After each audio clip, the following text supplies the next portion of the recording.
संकट मोचन दोस्तों, स्वागत है आप सभी का एक बार फिर से। संकट मोचन आप और आपके परिवार पर अपनी कृपा दृष्टि सदा सर्वदा बनाए रखे। दोस्तों, यदि आप अपने जीवन में सुख समृद्धि चाहते हैं, धन वैभव चाहते हैं, व्यापार में उन्नति चाहते हैं, नौकरी में प्रमोशन चाहते हैं, जीवन के हर क्षेत्र में सफलता पाना चाहते हैं, अपने बच्चों का भविष्य उज्जवल बनाना चाहते हैं, तो आप बिल्कुल सही चैनल पर आए हैं। यदि आप पहली बार हमारे इस चैनल पर आए हैं तो चैनल को सब्सक्राइब करके बेल आइकन जरूर दबाइएगा। दोस्तों, ज्येष्ठ माह में पड़ने वाले मंगलवार का हिंदू धर्म में बहुत ज़्यादा महत्व है। इन्हें बड़ा मंगल के नाम से जाना जाता है और ये भगवान हनुमान जी की पूजा के लिए समर्पित होता है। इस साल ज्येष्ठ महीने का दूसरा बड़ा मंगल 20 मई को यानी कि आज पड़ रहा है। ऐसी मान्यता है कि इस दिन भक्ति भाव के साथ हनुमान जी की पूजा करने से सभी प्रकार के कष्टों और संकटों का अंत होता है। तो आइए जानते हैं इस दिन से जुड़े कुछ बहुत ही अचूक उपाय, जिनके बारे में हम जानते हैं इन उपायों को करके हमारी संपूर्ण मनोकामना पूरी होती है। तो क्या है ये उपाय, इसके बारे में हम जानते हैं। लेकिन आगे बढ़ने से पहले आपसे रिक्वेस्ट करती हूँ कि वीडियो को लाइक करिएगा, दोस्तों को शेयर कर दीजिएगा और अगर आपने अभी तक चैनल को सब्सक्राइब नहीं किया है तो चैनल को सब्सक्राइब करके बेल आइकन जरूर दबाइएगा। दोस्तों, बड़ा मंगल हनुमान जी की कृपा पाने का एक महत्वपूर्ण पर्व है। इस दिन लोग व्रत रखते हैं, हनुमान मंदिरों में दर्शन करते हैं और विशेष पूजा अर्चना करते हैं। ऐसा माना जाता है कि ज्येष्ठ माह में भगवान हनुमान ने भगवान राम से मुलाकात की थी, इसलिए इस महीने के मंगलवारों का विशेष महत्व होता है। ज्येष्ठ माह के बड़े मंगल पर यदि घर के हम कुछ कोनों पर हम दीपक प्रज्वलित करते हैं हनुमान जी के नाम से, तो हमारे घर में सुख समृद्धि आती है। पहला स्थान है घर का मुख्य द्वार। घर के मुख्य द्वार पर दीपक जलाना बहुत शुभ माना जाता है। ये नकारात्मक ऊर्जा को घर में प्रवेश करने से रोकता है और जीवन में सकारात्मकता ऊर्जा का संचार करता है। ऐसे में शाम के समय मुख्य द्वार के दोनों ओर दीपक आप जरूर जलाएं। आप जिस दीपक को जलाएंगे वो शुद्ध घी का दीपक होना चाहिए। शुद्ध घी से आपको दीपक जलाना है। यदि शुद्ध घी से आप नहीं जला सकते हैं तो आप जो है तिल के तेल का भी दीपक जला सकते हैं। घर के पूजा घर में भगवान हनुमान जी की प्रतिमा के सामने दीपक जरूर जलाएं। इससे घर में शांति और समृद्धि आती है। मंगलवार के दिन हनुमान जी की प्रतिमा को किसी चौकी पर आसन देकर, लाल रंग का आसन देकर उनको विराजित करें और घी का दीपक जलाएं। इसके पश्चात आप हनुमान चालीसा का या सुंदरकांड का पाठ भी आप कर सकते हैं। अगर आपके घर में तुलसी का पौधा है तो उसके पास भी एक दीपक अवश्य प्रज्वलित करें। तुलसी माँ में माता लक्ष्मी का वास माना जाता है, इसलिए इस दिन इस स्थान पर दीपक जलाने से घर में सुख समृद्धि बनी रहती है। आर्थिक संकट घर में नहीं आता। यदि आपके जीवन में आर्थिक संकट है, आप आर्थिक संकटों से परेशान हैं, तो आप अपना ये नियम बना लें कि तुलसी के पास प्रतिदिन शुद्ध घी का दीपक हमें जरूर जलाना है।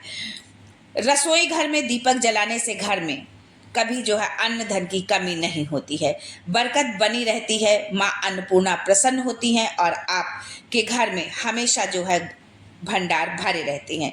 ये घर की महिलाओं के स्वास्थ्य के लिए भी बहुत शुभ माना जाता है, इसलिए रसोई घर पर भी दीपक आप अवश्य जलाएं। अगर आपके घर के आसपास कोई बरगद का पेड़ है तो वहां भी दीपक जरूर जलाएं। बरगद के पेड़ पर देवताओं का वास होता है और इससे हनुमान जी की कृपा मिलती है।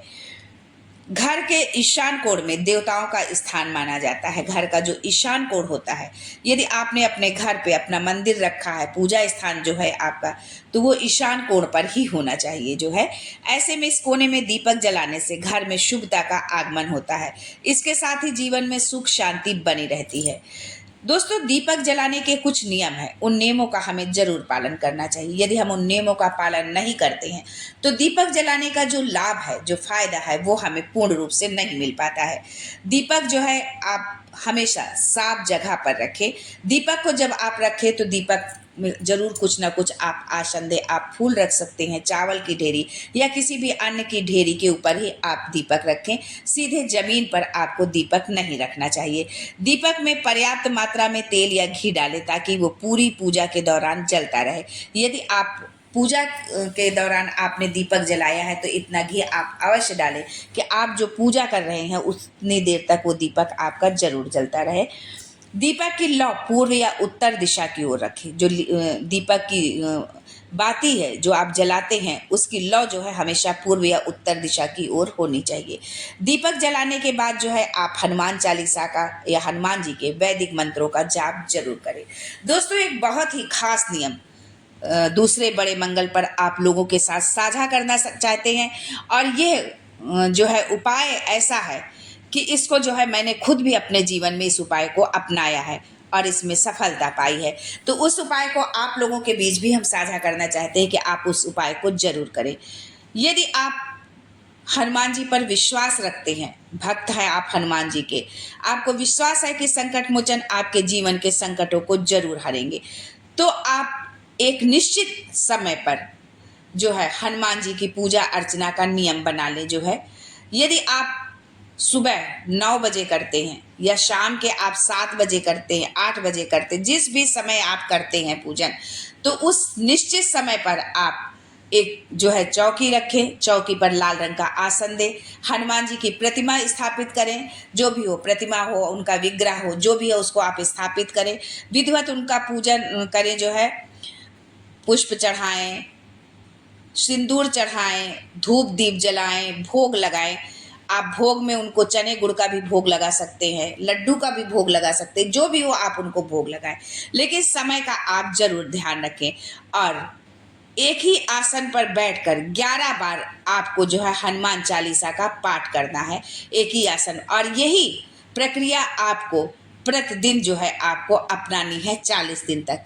यदि आप बड़े मंगल से इस उपाय को शुरू करते हैं तो निश्चित तौर पर जिस कामना के लिए आपने इस उपाय को किया है वो कामना हनुमान जी आपकी जरूर पूरी करेंगे 40 दिन के अंदर ही। जो है यदि आपके पास भी आपके जीवन में कोई संकट है या आपकी कोई कामना है या आप इस विधान से पूजन करते हैं और आपकी मनोकामना पूर्ण होती है, तो कमेंट्स बॉक्स में जय हनुमान जरूर लिखें, संकट मोचन जरूर लिखें। जो है आपकी कौन सी कामना पूरी हुई है ये भी बताएं, क्योंकि उससे और लोग भी प्रेरित होते हैं, उनको भी जो है एक प्रेरणा मिलती है और वो भी इस तरह के उपायों को करके अपने जीवन को सुखी बनाते हैं, संपन्न बनाते हैं। और जब किसी दूसरे को सुख और शांति की, वैभव की प्राप्ति होती है तो उसका पुण्य हमें भी कहीं ना कहीं अवश्य मिलता है।